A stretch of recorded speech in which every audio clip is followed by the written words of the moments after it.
Hello, my lovely Virgo. Good morning, good afternoon, good evening. Welcome to my channel, The Insightful Bee. Sa hindi pa nakapag-subscribe ng aking channel, huwag kalimutan i-click ang notification button at mag-subscribe sa aking channel para sa mga bagong videos at updates. So ngayon guys, sisimulan na natin ang pagbabasa sa zodiac sign na Virgo. Shuffle muna natin guys ang card.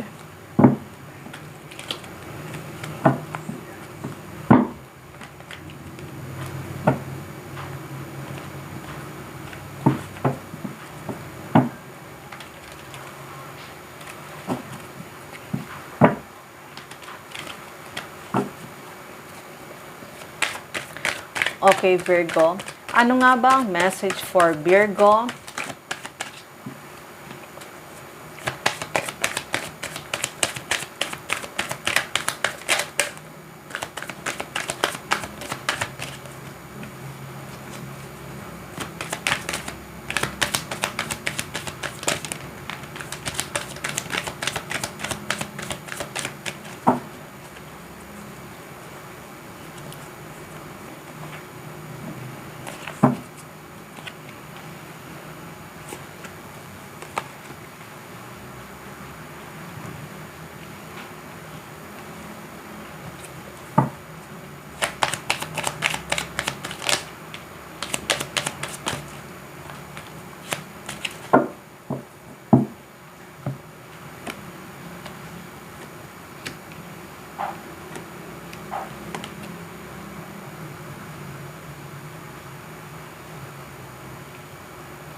Okay, Virgo.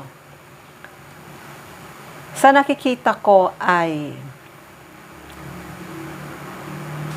may isang taong handa na.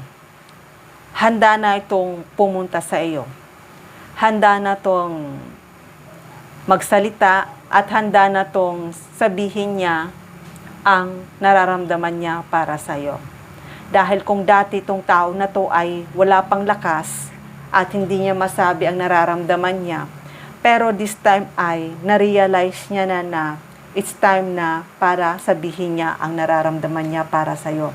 Maaaring dati ay wala kayong communication at hanggang ngayon wala pa rin kayong communication. Pero itong tao na to ay handa na to. Handa na to na sabihin niya ang nararamdaman niya para sa'yo.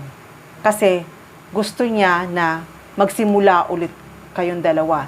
Kung ano man yung past na napagdaanan nyo sa iyong relasyon, ngayon ay gusto niyang kalimutan niya. Kalimutan nyo na parehas yun. Gusto niya na magsimula ulit kayo.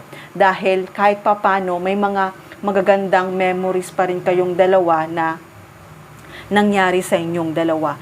Kaya itong tao na to na pupunta para sa iyo ay talagang handa na muling sabihin niya ang totoong nararamdaman niya para sa iyo. Kasi itong tao na to ay lagi ka nitong iniisip. Lagi kang bumabalik sa isip niya. Kahit anong gawin niya na pagiging busy niya sa trabaho or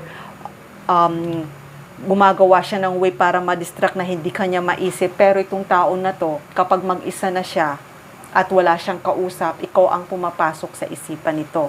Kaya itong tao na to ay talagang lagi ka itong nasa isip. Kaya this time, itong tao na to ay na-realize niya na babalik na siya sa'yo at handa na siyang sabihin niya ang nararamdaman. Maaari kasi itong tao na to ay hindi pa handa makipag-commitment sa'yo dahil maaring hindi pa sapat ang kanyang pera.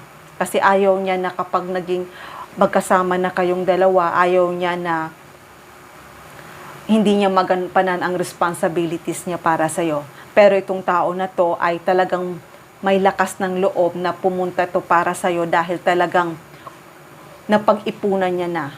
Maaaring nakapag-ipon na to at maaaring kaya na niyang ibigay sa'yo kung ano man ang gusto mo.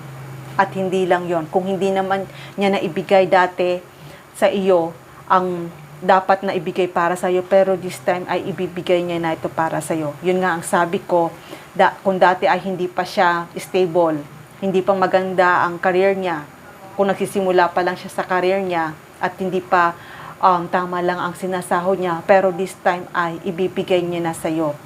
ibibigay niya na sa'yo kasi talagang kaya niya nang mag-provide para sa'yo. Kaya, maaaring itong tao na to ay hindi niya masabi-sabi na talagang hindi pa sapat ang ipon niya dati. Kaya yun ay tinatago niya lang yun. Tinatago niya lang yun sa sarili niya. Pero wag kang mag-alala, Virgo, this time itong tao na to na pupunta para sa'yo ay handa na to. Handa na siyang magsalita.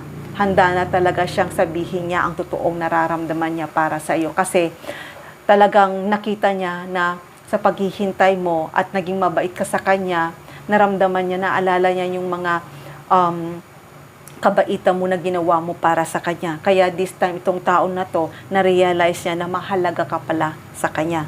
Kaya ngayon, it's time na para na itong tao na to ay tanggapin mo ang ibibigay niya para sa iyo. Dahil talagang itong tao na to, gusto niya ay sa pagkipag-commitment niya sa iyo, ayaw niyang ma-reject.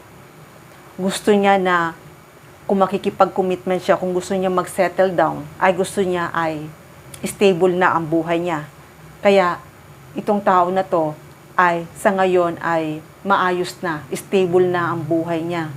Kaya alam ko na iintindihan mo siya kung bakit nagkaroon muna siya ng space dahil gusto muna niya mag-focus. Hindi dahil para gusto niyang kalimutan ka niya. Hindi. Gusto niya muna mag-focus sa career niya para sa pagpunta niya sa'yo at paghanda na siya, ay ito ang ibibigay niya para sa'yo. Kasi dati ay talagang wala siyang maibigay para sa'yo eh.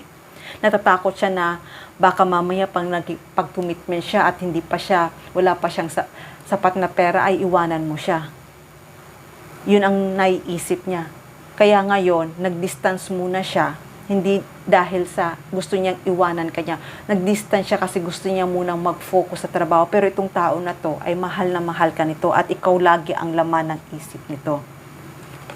Ikaw lagi ang laman ng isip nito. Kahit saan siya magpunta, kahit sinong kausap niya, ikaw pa rin ang pumapasok sa isip niya. At hindi lang yon. Masaya siya pag ikaw ang kasama niya. Kahit nag-focus siya sa trabaho niya, sa tingin mo lang na masaya siya pero hindi. Masaya siya pag ikaw ang kausap niya. Kaya this time, itong tao na to ay talagang napag-isip-isip niya na ngayon na stable na ang buhay niya, may kulang. Ang kulang ay ikaw. Kaya ngayon,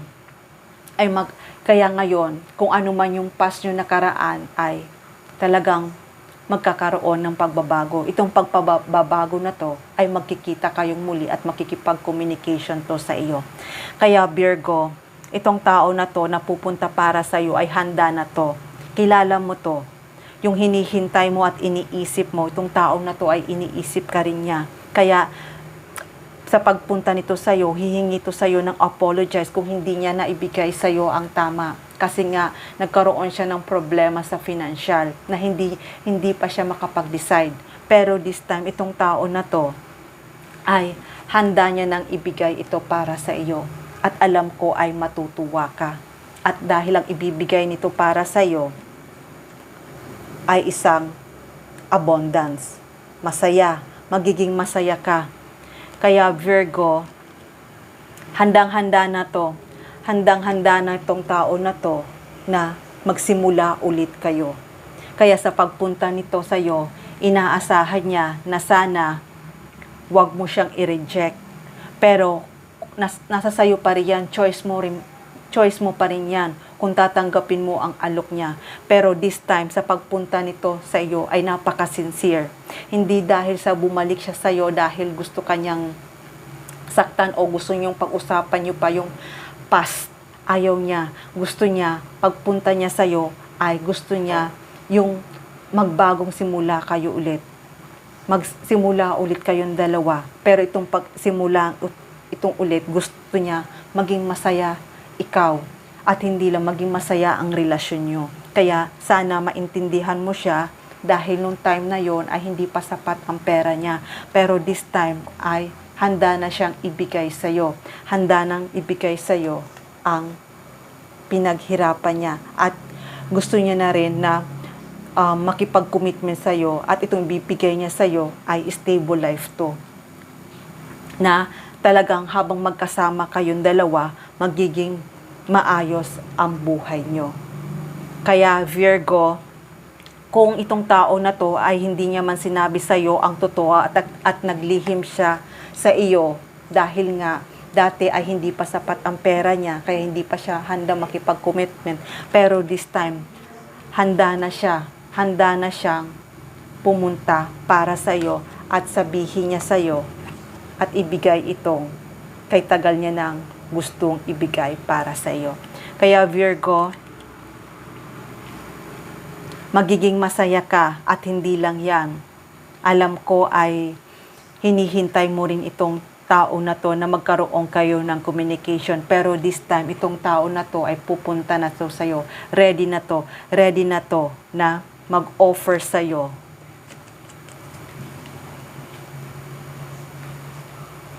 Ready na to mag-offer sa'yo. Itong offer na to ay isang commitment na alam ko kay tagal mong itong hinintay at magiging masaya ka at magiging masaya kayo parehas na magkasama. Okay Virgo, hanggang dito na lang muna ang mensahe na to. Love and peace. Mwah.